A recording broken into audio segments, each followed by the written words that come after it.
Our top story this week is that Jordan burnt Peterson's lawsuit against the professional organization that he is a member of regarding his lack of professionalism on social media sites has been dismissed by Ontario courts. And folks, he is big mad about it. So let's take a little look-see at what's going on here.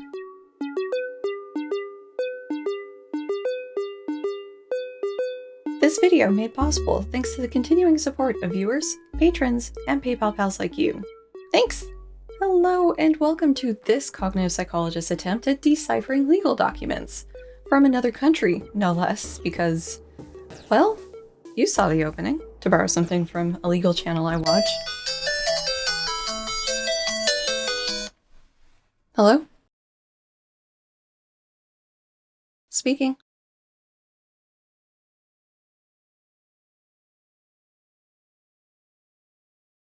To borrow some phrasing from a legal channel I watch, I am not a lawyer, and I am certainly not your lawyer, so everything is said f***ing sh**. Hello.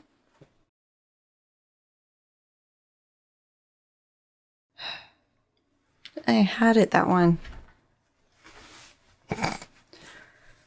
Oh, well, the health adventure never stopped fucking my shit. To borrow some verbiage from a legal channel I watch, I am not a lawyer, so I am certainly not your lawyer. As such, everything said here is going to be my opinion and should absolutely be taken with a little salt bay of salt. As a nice change of pace from the take, the universe has gaveth to us at the end of last week. And as a professional lobster investigator, I feel duty-bound to weigh in here. Just hopefully this won't end up in the same sort of situation with the torrential flood of videos reacting or responding to a certain ukulele apology. Also, apologies for the sort of less casual look than normal, because as evidenced, I have a ton of shit going on still, and I'm trying to get this video turned around in less than a week. So my plan is to first summarize the court documents, which includes a timeline of events, and I'll drop in my thoughts mostly at the end. After that, I'm going to do the painful thing I've been putting off and watch the whatever you want to call it he did with his daughter Michaela. I haven't watched it yet because one can only take so much Peterson in their life, right? It won't be my full reaction to everything because we know how Dr. Burnt Peterson can be, so we'll just keep the juicy parts. Cool? Cool. The court document. Alrighty, so we've got Jorpy Borp as the applicant and the College of Psychologists of Ontario, or CPO, as a respondent. In other words, he's suing them. There are also a handful of interveners listed, which are, according to Google Esquire, quote, non-parties interested in participating in the proceedings. The first pair seems to be interested probably on the side of the defense, given the nature of Peterson's tweets and rhetoric. I could see what seems like a rough equivalent to the ACLU being there for either side or just to observe the proceedings, but Canadians correct me if I'm wrong. The third group, from what I can tell, are likely there for the applicant given some of their other activities. The fourth was a interesting lookup. The Association of Aggrieved Regulated Professionals of Ontario was founded in December of 22. Which is around when Peterson put this whole situation on blast, and a month after the CPO issued the coaching program decree for him. Searching for them also returns a fundraiser they had in support of Peterson. The oldest donations were in early February. Alas, they only raised a little over $1,000 of their goal of $150,000. The final interveners were from the College of Physicians and Surgeons of Ontario. They seem to mostly provide information on how other colleges handle their members, so are probably there for the defense, background and context, and the decision. Going way back, Peterson's been registered with the college since 1999. Because I'm curious like that, his dissertation was published in 1991, and the difference there seems to be due, at least in part, to his time in the US at Harvard before he gained the University of Toronto position, which was a whole thing in itself. Check out my video on his documentary for more there. As noted here, he stopped seeing patients in 2017 and isn't currently actively practicing.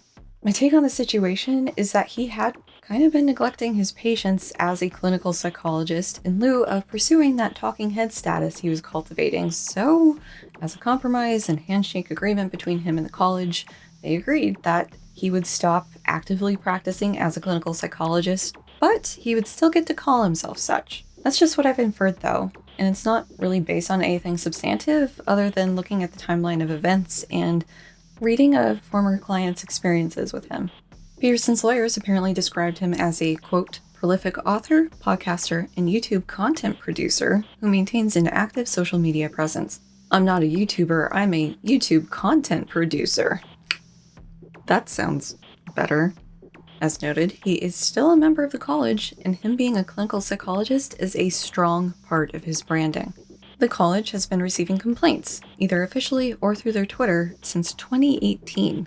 The college's Inquiries, Complaints, and Report Committee, or ICRC, investigated in March of 2020, but did not pursue any action, other than to advise Peterson that he basically needs to act like a professional in public discourse spaces. Skipping a bit, in the first half of 2022, the college continued to receive reports about Peterson regarding his, quote, professionalism.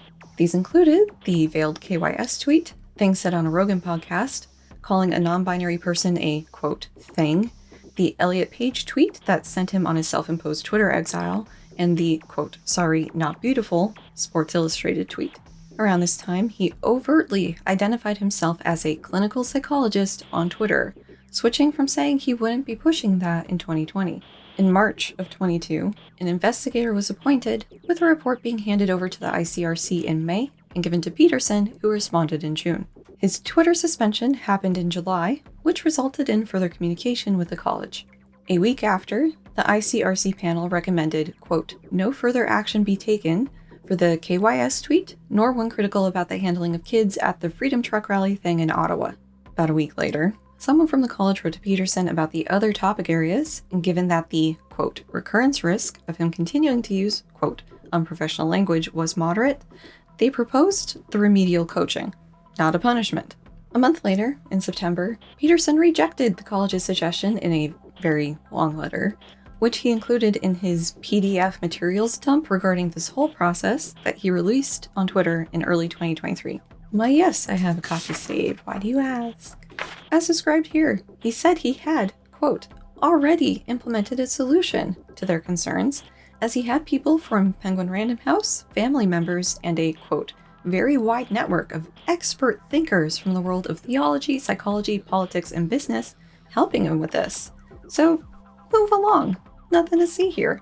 He also said it was, quote, appropriate for him to identify himself as a clinical psychologist. 1 week later, the college wrote back that these experts didn't seem to actually have changed his manner of speech, nor actually help him uphold his ethical code or conduct. They upgraded his recurrence risk to high and proposed a couple people he could do the coaching sessions with. In early October, the college noted the competing interests of Peterson, because the majority of people are somehow able to not have these two things come into conflict, between his freedom of speech and his, quote, obligations as a regulated professional. Specifically, that the college, quote, did not believe that Dr. Peterson's public statements are currently in line with professional standards and ethics. The coaching would give him the chance to understand this. 2 weeks later, Peterson's legal team basically said, nah, they wouldn't be doing that, and, quote, he is prepared to vigorously defend his rights to free expression. In late November, the college issued the Specified Continuing Education or Remedial Program, or SCRP, to Peterson, and posted it on their website under his Disciplines and Other Proceedings section. The justification include his comments on Rogan, as well as the tweets about Elliot Page, the non-binary person, and the Sports Illustrated model as, quote, degrading, demeaning, unprofessional, or, quote, inflammatory, and that altogether, quote, these public statements may be reasonably regarded by members of the profession as disgraceful, dishonorable, and or unprofessional. They also included the potential harm he was doing to the profession and people more generally. The SCRP specified potential coaches he could work with and a timeline he needed to accomplish it in. If he doesn't carry through with this, it could, quote, result in an allegation of professional misconduct. Getting to the heart of the suit with item 28 is whether or not the SCRP was a reasonable and appropriate action against Peterson. Peterson and his legal team said it wasn't because it was neglecting his freedom of expression and wasn't justified, transparent, and intelligible. Pick your favorite lawyer to get the full breakdown of the legal precedents detailed, because I am not the channel for that. In the video I'm watching after talking about this stuff, it'll be interesting to see how he talks about the timeline, if he does at all, because previous experience, he can sometimes get a little loose with dates. The ICRC applied a Doré analysis. In the judge's opinion, the legal precedents were followed by the college. Quote, "As a registered member of the college, Dr. Peterson is obliged to follow the code and the standards. He violated Principle 1, respect for the dignity of persons and peoples, repeatedly. As identified by the college, this can result in real-world harm, as we're seeing." Peterson's argument that his tweets were made, quote, "off-duty," do not hold weight, as it's a public forum, and again, being a clinical psychologist is baked into his branding. Quote, "Dr. Peterson cannot have it both ways. He cannot speak as a member of a regulated profession without taking responsibility for the risk of harm that flows from him speaking in that trusted capacity." The final conclusion of this document is that, quote, "The application for judicial review is dismissed. The applicant shall pay the respondent costs as agreed in the amount of $25,000.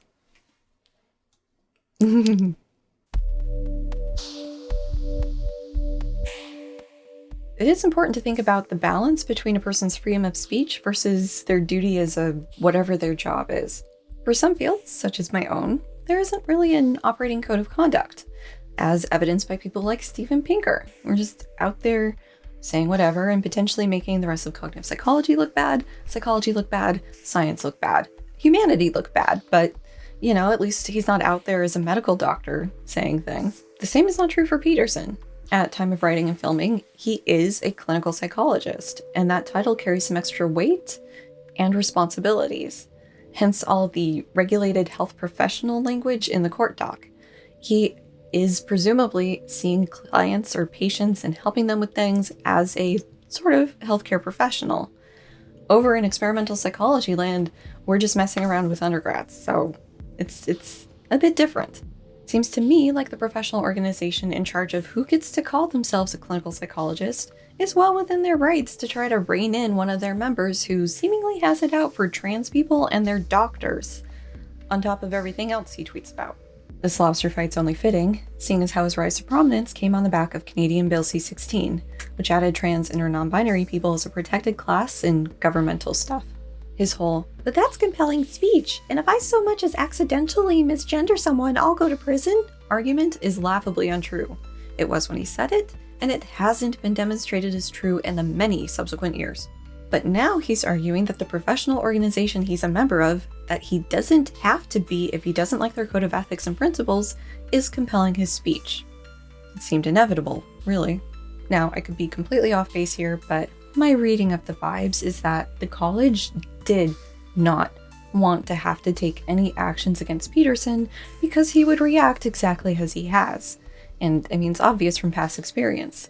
When he got emeritus at U of T because he wasn't actually professoring anymore, and they took his office, pitched a fit.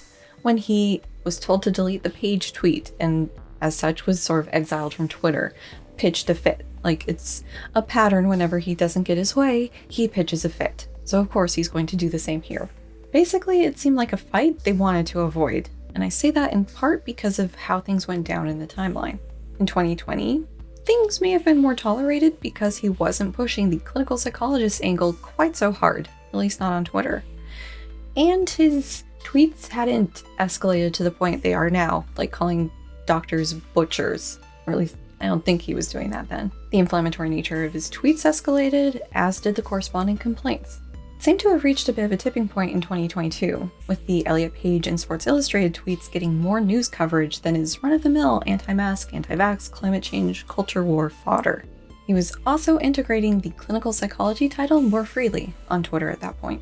But then, in July, he was suspended from Twitter for dead-naming, misgendering, and just being kind of gross about Elliot Page, and refusing to delete that tweet. The comments on Rogan and assorted other tweets could be dismissed by the college as just bad taste humor. Like, it's not for everybody, it's not funny, but, let the conservative guy be himself, whatever.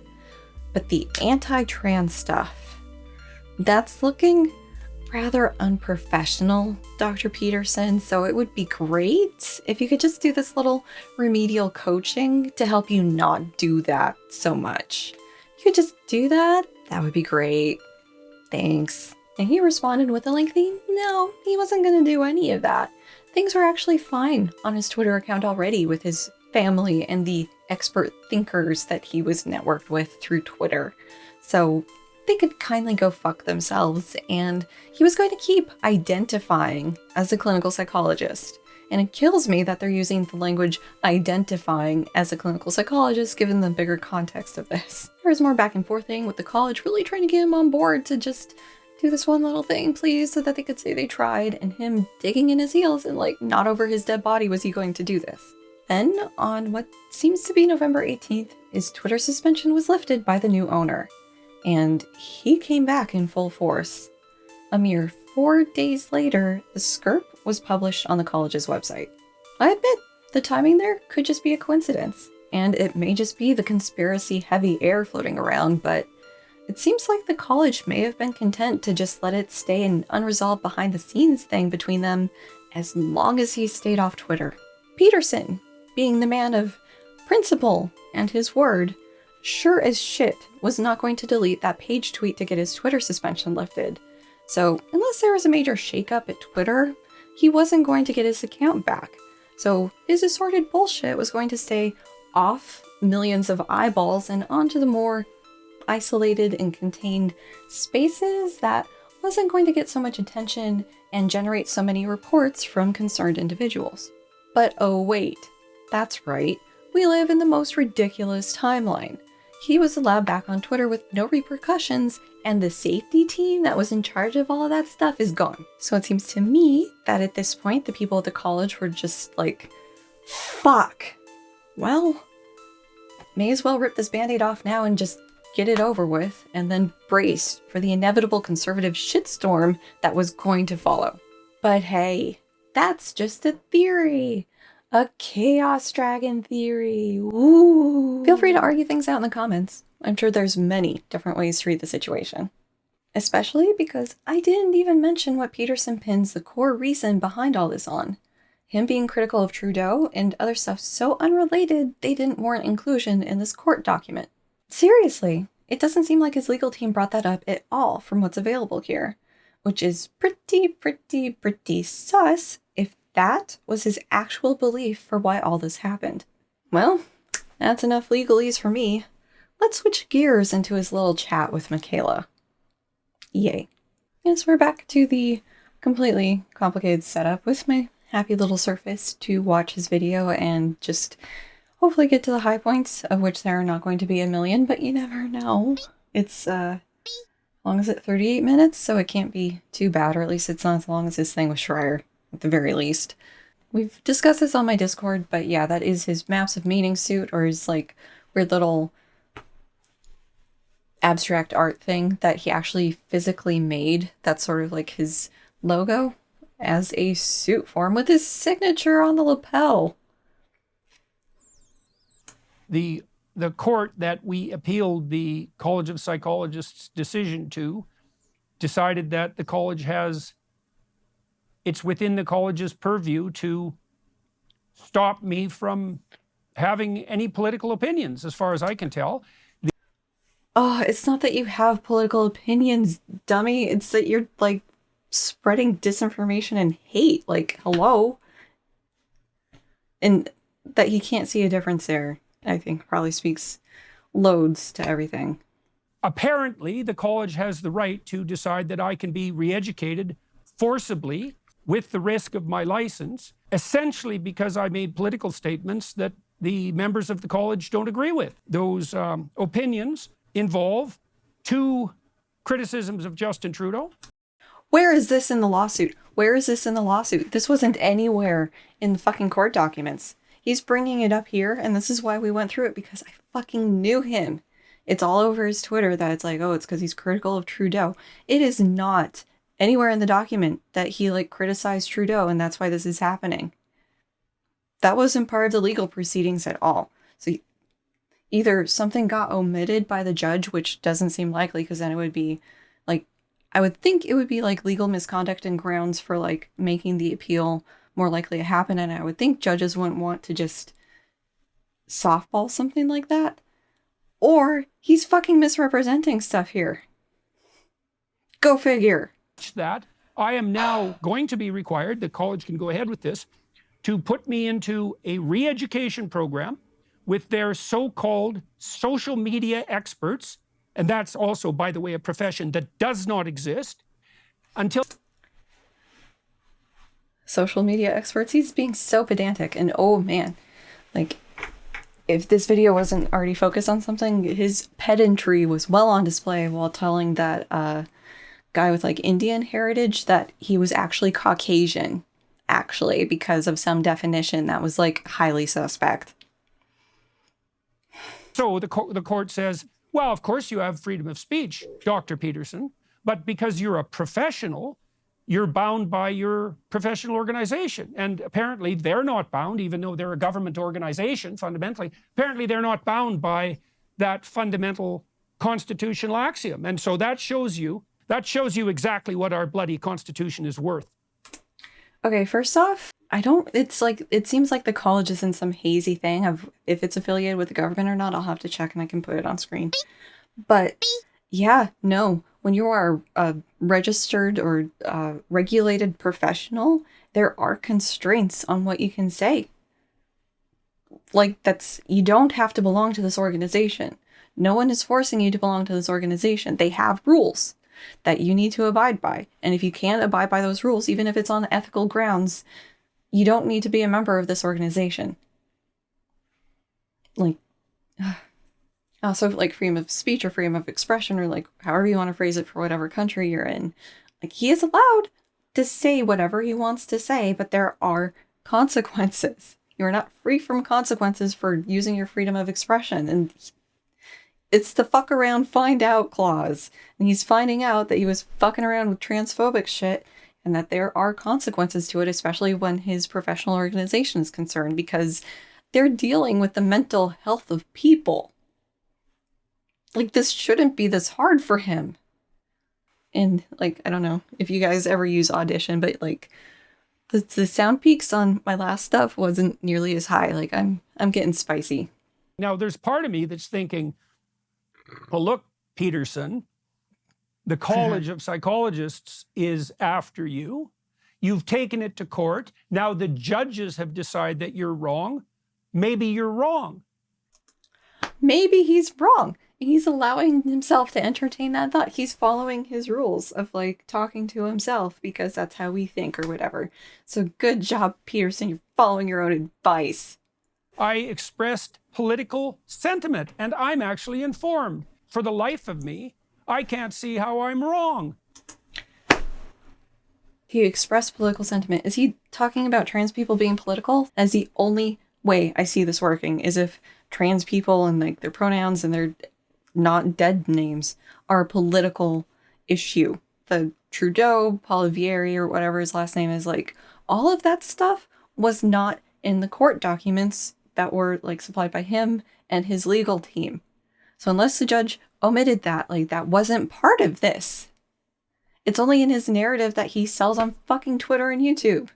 Seriously, correct me in the comments if I'm missing something or if I didn't see some attachment to the legal documents, like this Trudeau business or the politics business. It was about him causing harm through the transphobic shit he was posting on top of, like, no, the suicide stuff was bad humor and overlooked by the college. Like, that didn't factor into this. So I think I have a responsibility to say what I think, and I think many people agree with that, and I think the fundamental consequence of that around the world has been massively beneficial to people. We're just really starting to see the consequences of Peterson and his colleagues and the sort of stochastic terrorism that's coming about as a result.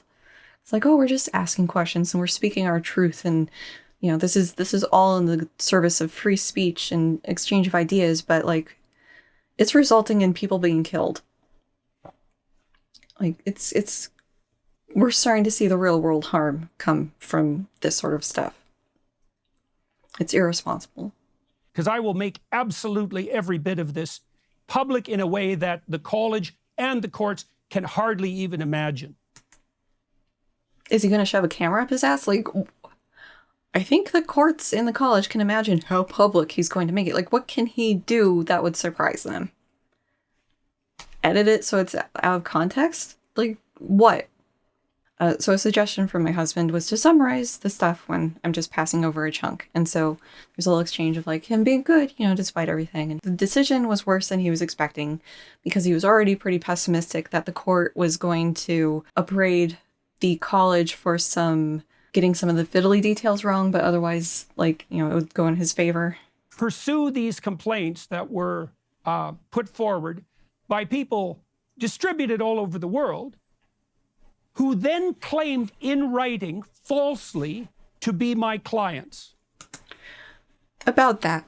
Yeah, if you look at the complaints people submitted through his own PDF that he uploaded earlier this year, a lot of people were using the complaint form for clients of a person. But if you look at a lot of them, they either explicitly identify that they are not clients of Peterson, they just saw this thing and they weren't sure that the college members would have seen it, or it's implicit in what they're saying that they were not clients of Peterson's. It's just there's no good way for them to bring this sort of attention to the college because this is a weird situation. How many members of the college are on an international platform speaking bullshit? There's not many. So there's not a mechanism for people to try to bring these sorts of things to the college's attention that isn't misusing a report system. But he's trying to pedantic, oh, they're not doing it right, so therefore these all should just be discounted and ignored because they weren't my clients. When in fact they were never my clients, and not only were they not my clients, they had nothing to do with anyone who was ever a client of mine. To summarize the next little chunk, he was thinking that the college would be corrected on them trying to police his speech outside of client relationships. So he thought it was all fine and dandy because he wasn't saying these things to clients, even though we know some of the shit he has said to clients. That's besides the point. But they didn't even do that. They just basically said, well, of course you have the right to freedom of speech, except when it comes to, let's say, political opinions. So, then what right do you have at all? I want him, not that we can get him to define anything solidly. I want him to define what he means by political speech in this. If he is actually talking about the trans pronouns and everything, or if it's about the Trudeau stuff. The Rorschach-ness of Peterson strikes again. I don't know exactly what he's talking about. Be precise in your speech. He's talked to many professionals, pediatricians, lawyers, doctors, psychologists, and Peterson alone is in the position to fight this monumental task that has been put before him. He alone is the one who will save us from ourselves. Oh God, the buttons. I just noticed. Canadians have no idea to what degree professionals in Canada are now required not to say what they think or to lie outright. Therapists are required by law to lie about, let's say, the gender identity of minors. And Okay, yeah. So he is saying that anything to do with trans people and or non-binary people is political. This shouldn't be surprising, but it's confirmation that, okay, he is meaning that. Even though, when he had his old tantrum on Twitter about this stuff, he put Trudeau front and center. He's talking about trans people because, of course he is, because he got that brainworm. And him saying that professionals, psychologists, therapists, whoever, are having to lie about the gender identity of minors. This is exactly why he's in trouble with his professional organization. It's the established science.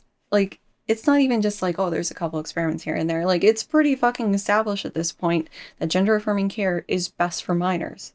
But people like him are going to fight that tooth and nail and make it into these big things about the pursuit of truth against the tyrannical left utopian overlords.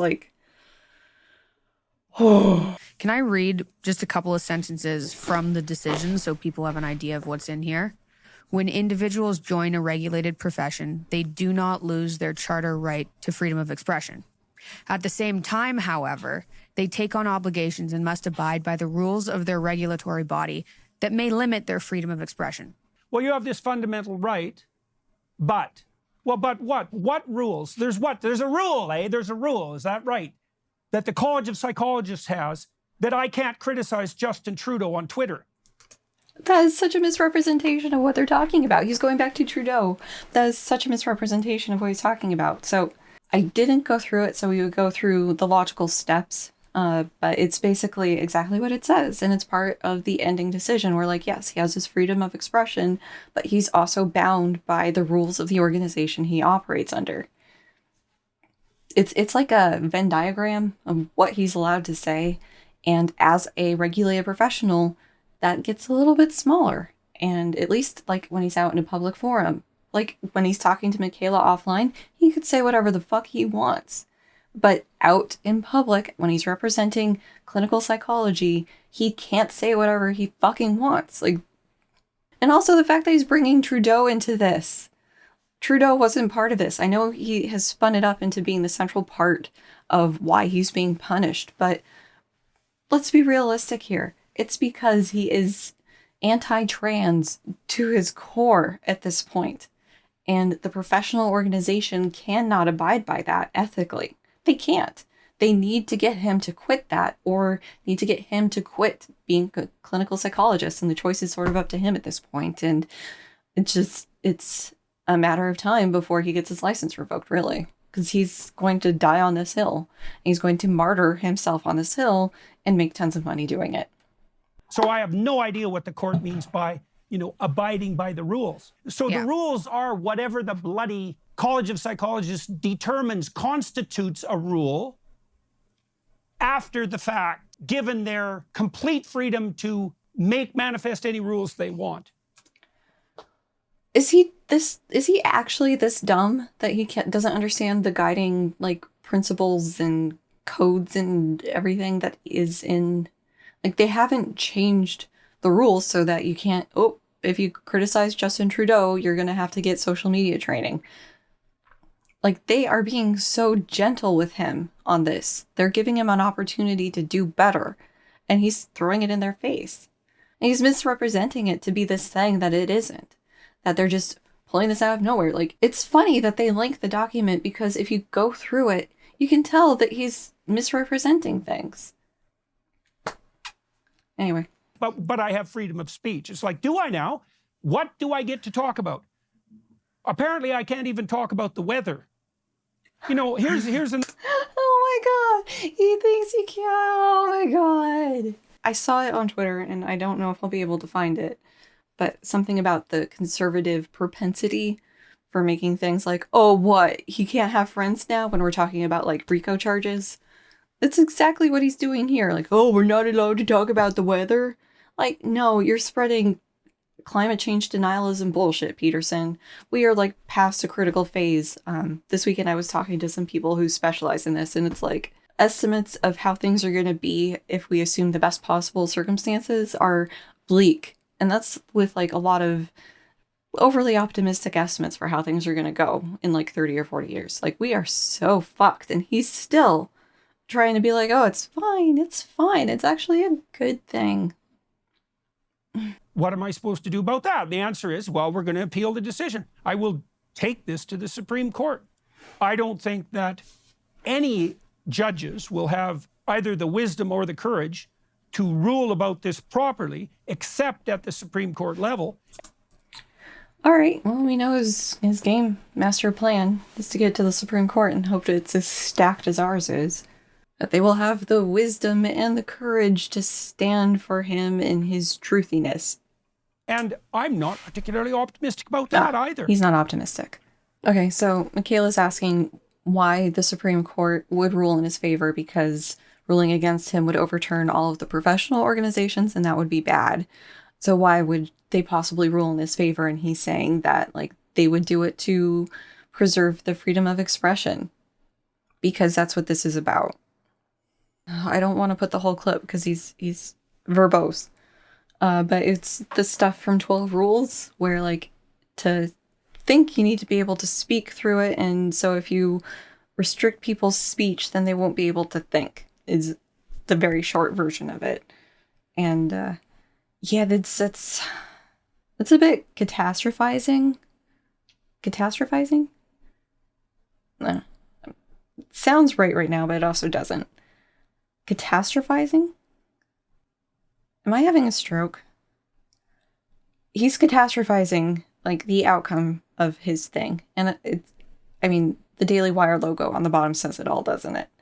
That if he's not allowed to say these things as a clinical psychologist representing his profession, then that means that freedom of expression or speech or whatever is just dead. And everybody's going to just be only able to think within the constraints of what their government says is okay. Which, we would never have revolutions if that was the case. There would never be coups, there'd never be overthrowing of their government if this was true. If his strong argument of thought being constrained by speech was true. Like, North Korea would be a very different place than what it is if this was true. If I can't say that, and yet a majority of Canadians believe it to be true, and believe me, a lot more of them are going to believe that. A lot more are going to believe that in the relatively near future. In what sense do I have anything even approximating freedom of speech? And he's conflating things. I'm sure if his only sins on Twitter were complaining about Trudeau and there wasn't the anti-science rampant all over his posts, there wouldn't be a problem. I'd just feel like, oh, like, this conservative psychologist has a beef with Trudeau. Go figure. But it's not that. It's not Trudeau that's the problem here. If I can't... Oh, I really can't believe he would misrepresent things to this degree, because there is nothing about Trudeau in the court documents, but that is what he's centering this on. And something isn't adding up, and I'm pretty sure I know where the math error is. the worst thing that could happen is the college can take away my license. Now, I already know that if my license gets taken away, there are other jurisdictions that will grant me a license the next day. So he's already got a plan for when they take his license away. Would it happen to be Alberta? I'm going to guess it's Alberta. He's going to get a license somewhere else so he can still call himself a clinical psychologist. So this... I mean, the fact that this is all basically theater, like conservative theater for the woke ruination of democracy, shouldn't be surprising, but I'm still just astounded at it all. Because I could lose my license in Ontario and instantly be licensed in at least 3 other jurisdictions. And so that's not going to look very good with regard to the Ontario College of Psychologists. No, actually, it's not going to look pretty good for the other places that will grant him a license. It's going to speak loads to what their criteria are for their clinical psychologists and other mental health professionals. Florida would probably take him with pretty open arms. Well, I've offered to the college to negotiate. I actually have a solution in mind. I reached out a month ago with an idea. They haven't got back to me. I think they were waiting for this decision. I know the solution, which I'm not going to discuss in this podcast, you know. Is it going to be another backroom handshake agreement of like how they can sort of brush him under the rug and he can operate as he sees fit? Is it going to be another one of those, Peterson? When Cambridge University canceled the seminar I was going to conduct there on Exodus, that it was basically one person who is behind all of that, who are pushing the college to go after me for whatever the hell their reasons are. You know, maybe they disagree with my political opinions, particularly on the trans front. And that was the tweet, I think, that really probably initiated all this, right? I tweeted about Elliot Page. Oh, he got the name right. And so I'm perfectly... Big cut. So he does know. He does have some awareness of what the little problem behind all of this is. But he has to spin it up into being about Trudeau. happy that I tweeted that particular tweet. I also think in 5 years, nobody will admit that they were ever in favor of any of this. This is far worse than the lobotomies of the 1930s. This is inexcusable. You know, He just said basically that gender affirming care is worse than the lobotomies that used to be done for psychiatric care. And that in 5 years, nobody will dare to say that they agreed with this. He says he's an expert on history and how things went under like Germany and all of that stuff. Like, it's so fucking obvious to anybody who's paying attention that the anti-trans sentiment is just the recycling of like the anti-gay sentiment from a little bit before when I was born and like early in my life. And it's just keeps being recycled. And he's got to sit there and say that like, no, this is actually the new lobotomies and we're going to regret this in 5 years time tops. Like, he can't lose his license quick enough, in my opinion. I should also point out, just so everyone is aware of this, surgeons are much more likely to be psychopathic than people in the typical profession. That's a well-documented phenomenon. What the fuck, Peterson? What the fuck? Oh, like, there's a high percentage of surgeons who are psychopathic. Therefore, you know, that's why they're butchering these trans kids. It's because they're getting some sick thrill out of it. But if you happen to be sadistic and psychopathic, a profession that allows you to cut people up, you had some more things to read from the decision. Yeah, well... Okay, she was just told she has more things to read from the decision. I was wondering why she was here on his channel. And she has a to-do list from, I'm assuming from him, of things to read from the decision for him to react to. Because, you know, he's in a situation where whatever. And it also makes it seem more off the cuff and him more real. And she's helping him because she's a good daughter. And it's just so manufactured. I can't. What's specified in the specification is that I have to be retrained, regardless of how long that takes, until the people who are responsible for the retraining have decided that I've learned my lesson. Okay, he's saying that there's no set amount of time, and he's a Jungian therapist, so that's kind of funny. But I'm pretty sure that the timeline given on the SCRP was it had to be done within 2 to 12 months. I think that makes it sound like there was a timeline in place for how long they were expecting this to take, or for him to fail out of it. Like, it's not like he's going to be in this infinite training loop like something out of Brazil. Like, it seems like they put a lot of thought into what he's going to be having to do. Right. So don't tell me that's specified, and don't bloody well lie, you pikers, and tell me that that's not disciplinary. Off the top of my head, I don't know if that's offensive. I'm going to like Google it and put it here what it is, because I don't know that. Like, it's sort of like being called discordant by my advisor. Like, okay. And over political tweets. Like it says right here, a tweet on February 19th in which Dr. Peterson commented that an Ottawa city councillor was an appalling self-righteous moralizing thing. An appalling... We're going to completely dodge the actual pronouns of this person and skip straight to the quote. Some choices were made. I'm pitting Max. So other choices were made. Self-righteous moralizing thing. Yeah, well, I used thing because I didn't want to get in trouble on the pronoun front. He used thing because he didn't want to get in trouble on the pronoun front. Bullshit. Fucking bullshit. He knew exactly what he was doing.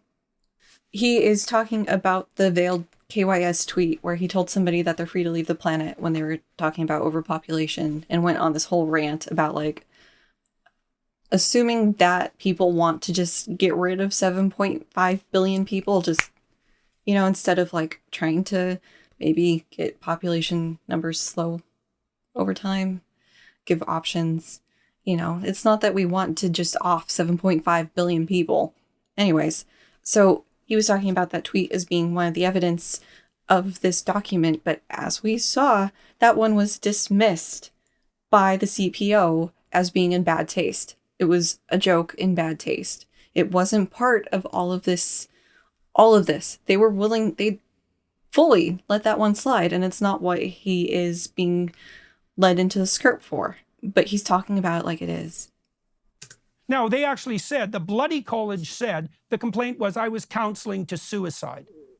Okay, Yeah. now really, who is stupid enough to think that?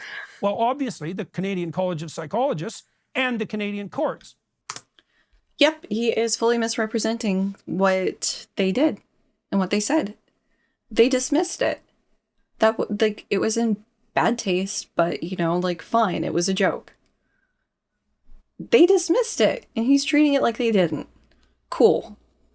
The coaching program was to begin within 3 months and to be completed within To be 12. completed within 12. Costs associated with the coaching are borne by...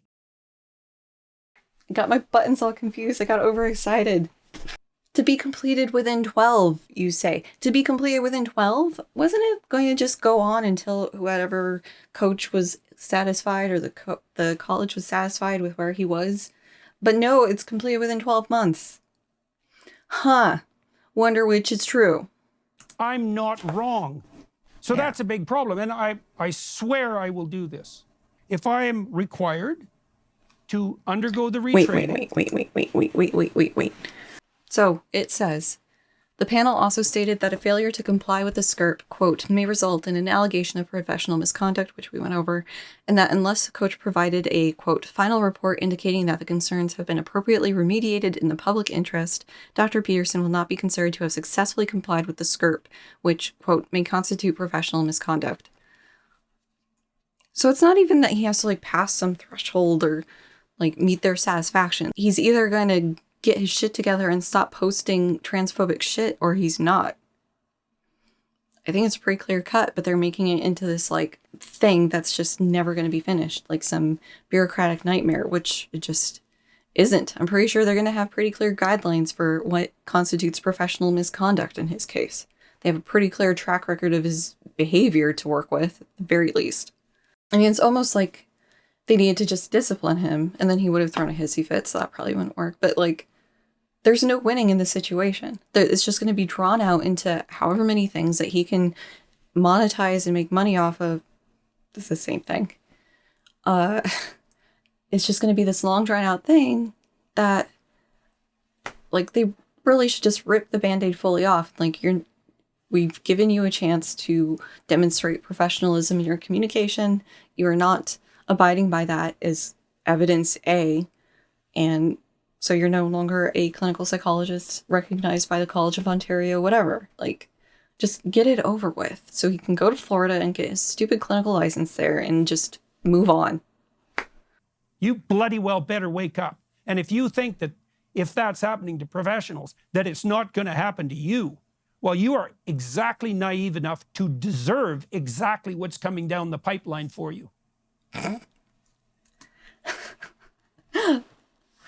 Okay, so I don't know how much of that I'm going to put in or leave in, but basically a slippery slope of, like, professionals aren't allowed free speech anymore, so who's next? The average person. And, you know, he's spoken to many professionals who are afraid to speak truthfully about things, but he's the brave truth speaker who is in a position to do so. Meanwhile, going back to the comment I said where I do know some professionals in Canada, and I've had to explain who he is, and also that, you know, whatever they're doing, it's not anti-science, so they're not having to be careful with their words lest they be censored by Twitter or whatever. I guess one of the problems I see is, okay, so you're in a good position to fight this, even though it is seriously costing an arm and a leg. I forget, I don't know if I'll have a link for it. He put up a war chest or war fundraiser for his legal fees, and was it also $175,000 he was trying to raise to help him pay for the legal fees in this? Like, going the Trump route, huh? Cool. Yeah. Most people who are watching, listening, will not know that Canadians now make 60% as much as Americans make. 60%. And the gap is growing. And that's a huge difference. Okay, but is that because of the conversion rate, or like where is this number coming from? Is it because of the taxes, where like Canadians have to pay the provincial health plan or whatever, and it's a little bit of money to the crown? Like, where is this 60% coming from? Well, I object to that. That's why I object to the climate fear-mongering apocalyptic lies, because it destroys the poor. Just so that the people who are screeching about the sky falling can feel momentarily moral about their role as planetary savior. It's like, no, to hell with you. We knew that he thinks the people who are most vocal about climate change are doing it purely to feel good about it, instead of actually being worried about the planet and the future of the planet and the people on the planet and the species on the planet and life on the planet. It's not because of any of that. It's just for a narcissistic feeding the ego reasons, which I think says more about him than it does about them. Seriously, you leave the poor alone. There's also definitely not one person who's screeching about the sky falling in terms of climate that's having problems affording energy. Not one of those people can't afford heat. True story. Part of why I think my chillblains showed up, or the Reynauds escalated this last year, is because we moved into a house with worse insulation and we couldn't really afford to keep it warmer. I mean, like, we could have, but then like it would have had costs elsewhere. So it could absolutely be worse. We are not in a position where we're having to choose between heat and food.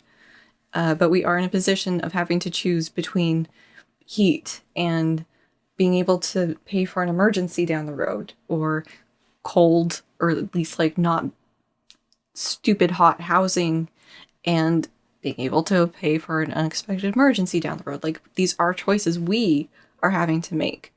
I can't imagine what it's like for people who are living paycheck to paycheck and don't have any sort of safety net built up. The choices that they're having to make right now. And he's trying to shield his arguments behind the poor and like, oh, you know, I'm just concerned about the poor, but bullshit. All of his like Pareto principle and the hierarchies and everything else, like, it's a convenient thing for him to be hiding his argument behind right now. Hopefully we can get this covered by insurance, because oof. Well, insurance for a practitioner is mandatory, and insurance for a practitioner is mandatory for these reasons. Why would he still have insurance if he's not seeing clients? That's weird. They're trying to get their legal costs covered by insurance. Does it work if it's a professional organization suing you? I thought it was more for like clients or patients or whoever, like malpractice stuff. But I will take this as far as necessary. It's like you can see him switch on this like, I need to be big and tough and assertive and top lobster, dominant lobster.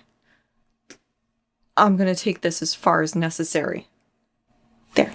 And I think the most damning, as I said, was the tweet in relationship to Elliot Page. That was certainly the one that caused the most public trouble. It's like, I got to tell you, kiddo, that's looking pretty good now. So what? Excuse me, the Elliot Page tweet is looking pretty good now? Like, how many more trans suicides do we need on our hands? Apparently many. In what world does he think it's looking good? Like, it's only looking good to the people who have fully bought into the leopard face-eating party. Like, it's not looking good to anybody else. Especially people who know trans people and trans kids, or have trans kids, or are trans kids. 3 more minutes. Despite my proclivity to feel guilt, which is quite substantive, and despite my temperamental unwillingness to engage in conflict. He likes to feel guilty, which, I mean, I guess makes sense with all the religious guilt that's present in his work. And he doesn't have the temperament to fight. I'm gonna put the little clip in here of like how men interact and are civil with each other. Unfairly trespassing against me. And the reason I know that is because the parameters for my resistance are quite well defined, which is we talk, we argue, we push, and then it becomes physical. right? Like if we move beyond the boundaries of civil discourse, we know what the next step is. Okay, that's forbidden in discourse with women. So we'll make it public. We'll make it In public every possible way. in every And I'll possible bring way. to bear every single bit of public pressure I can possibly muster Public on pressure. this particular topic. And we will watch over On the trans next issues. 3 years, because that's how long it'll take, exactly how this plays out. 3 years. And I've Why is it going to take 3 years? Why is it going to take 3 years? Hello? Missing a detail. Why is it going to take 3 years? we have the money necessary to do this, and we have the connections. So if the college wants to re-educate There's the aggressive. me, There's the aggressive again. they're more than welcome to try. But if they think they're going to do it in secret, they've got another think coming. You've got another thing coming, mister. Well, with that, it Well, was nice talking to you. Have fun at the presidential debate tonight. This presidential debate, it's theater It's of the theater. best sort. And worst I'm sort. down here to have an adventure, you know? And it's what I should be concentrating on. Politics. And my writing, you know? Okay, kiddo. Bye. I'll talk to you soon. Bye-bye. Oh, Izzy's mad. And they're going to have a fight right there. That's fitting. Okay, let's see if I can squeeze a wrap up into this last part. Because I have a minute and a half left on this film. This chunk, whatever. So he says he should focus on politics, even though he's previously said in interviews he's not somebody you should listen to. Or at least you shouldn't listen to him any more than the average person off the street. He said this, but then he also positions himself as a political thought leader. Like he keeps trying to have it both ways, and I guess that's at the heart of this legal case too, where he wants to be tweeting this bullshit as a clinical psychologist off duty. Like you can't have it both ways, but he's going to keep trying to have everything both ways. And I played Cards of Humanity this past weekend, and one of the cards was penises kissing, so this, at least that brings me a little joy at the end of this.